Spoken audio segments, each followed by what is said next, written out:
हटा दे या हबीबी दिल से हमा ज़ंग क़सावत, हटा दे या हबीबी दिल से हमा ज़ंग क़सावत।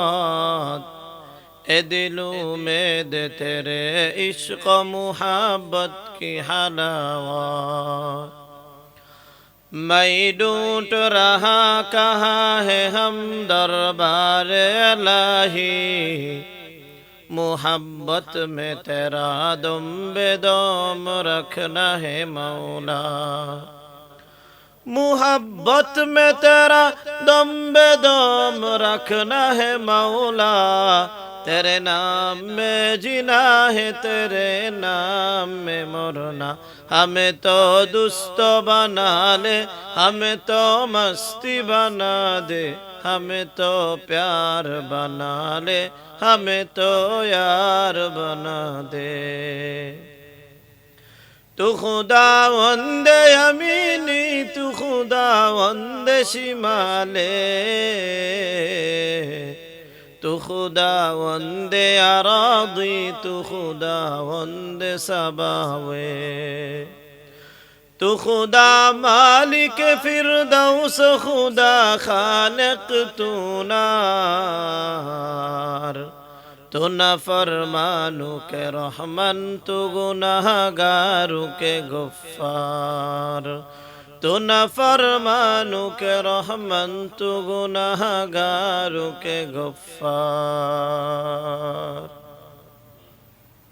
সম্মানিত হাজিরিন, আমরা এখানে যারা উপস্থিত হয়েছি, আমাদের ভিতরে এমন কেউ নাই বুকে হাত দিয়ে বলতে পারবো আমাদের জীবনে কোনো গুনাহ নাই। এমন কোনো ব্যক্তি এখানে উপস্থিত হয় নাই। প্রত্যেকেরই ছোট হোক অথবা বড় হোক, কোনো না কোনো গুনাহ অবশ্যই আছে। গুনাহ ছাড়া কেউ এখানে নাই।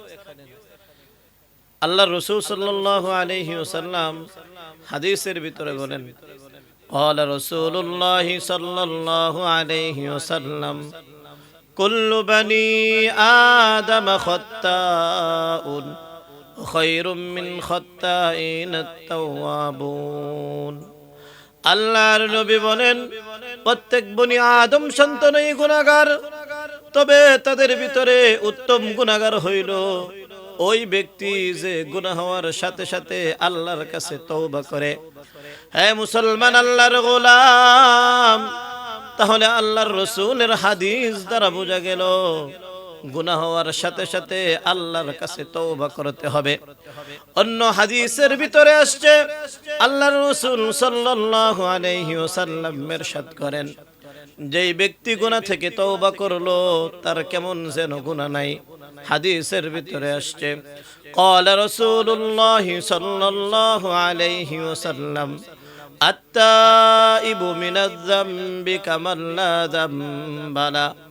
আল্লাহর নবী বলেন, যেই ব্যক্তি গুনাহ থেকে তওবা করলো তার কেমন যেন গুনাহ নাই।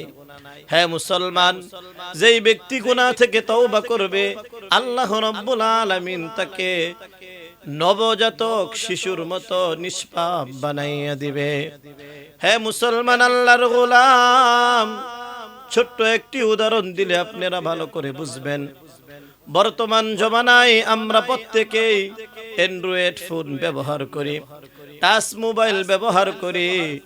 এই টাচ মোবাইলের ভিতরে যখন ভাইরাস ঢুকে, তখন সেই টাচ মোবাইলটা ভালোভাবে চলতে চায় না, হ্যাং করে। তখন ওই মোবাইলটাকে কম্পিউটারের দোকানে নিয়ে সফটওয়্যার মারতে হয়, ফ্ল্যাশ করাতে হয়। ফ্ল্যাশ করানোর পরে ওই অ্যান্ড্রয়েড ফোনটা, টাচ মোবাইলটা আগের মতো নতুন হয়ে যায়।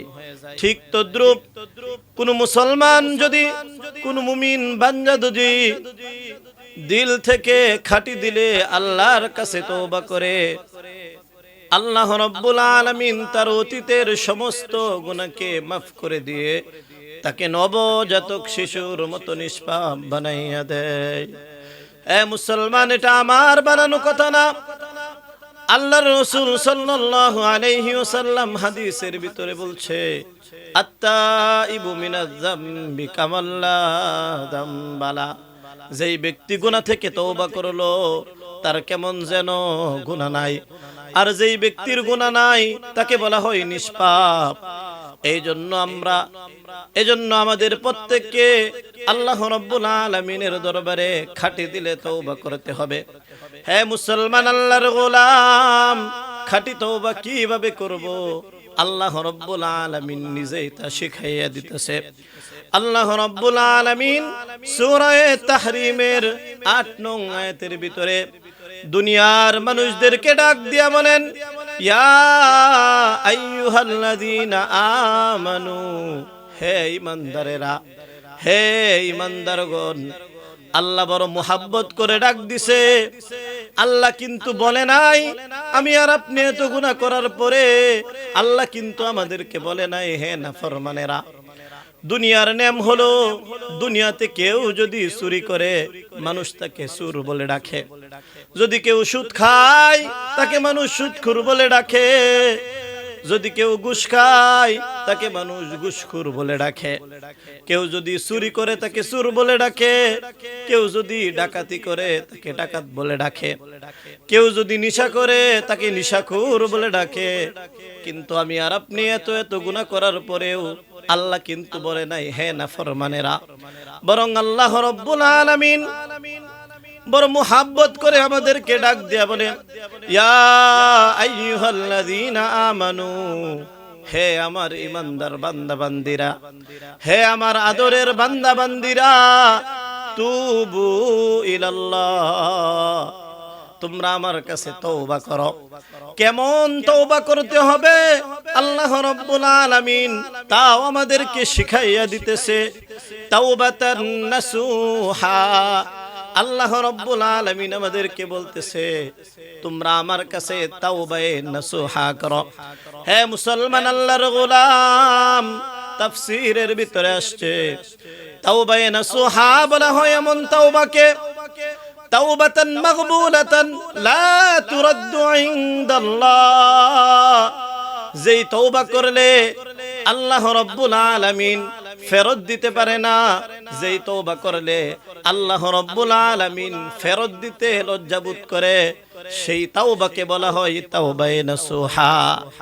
হে মুসলমান, আল্লাহর গোলাম, এজন্য আল্লাহ রাব্বুল আলামিনের দরবারে আমাদেরকে খাঁটি দিলে তওবা করতে হবে।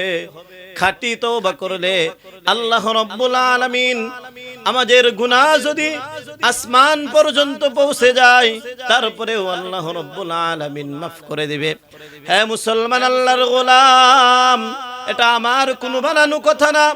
হাদিসে কুদসির ভিতরে স্বয়ং আল্লাহ রাব্বুল আলামিন বনি আদমদেরকে ডাক দিয়া বলেন, ইয়া ইবনা আদম লা বালাগায যুনুবুকা আনানাস সামা সুম্মা ইস্তাগফারতানি লাগফারতু লাক। আল্লাহ রাব্বুল আলামিন বনি আদমদেরকে ডাক দিয়া বলেন, হে বনি আদম, তোমার গুনাহ জমে জমে যদি আকাশ পর্যন্ত পৌঁছে যায়, সুম্মা ইস্তাগফারতানি লাগফারতু লাক, তারপরেও তুমি যদি আমার কাছে আত্মসমর্পণ করো, আমার কাছে খাঁটি দিলে তওবা করো, আমি আল্লাহ তোমার সমস্ত গুনাহকে মাফ করে দিব। এই জন্য আমাদেরকে আল্লাহ রাব্বুল আলামিনের দরবারে খাঁটি দিলে তওবা করতে হবে।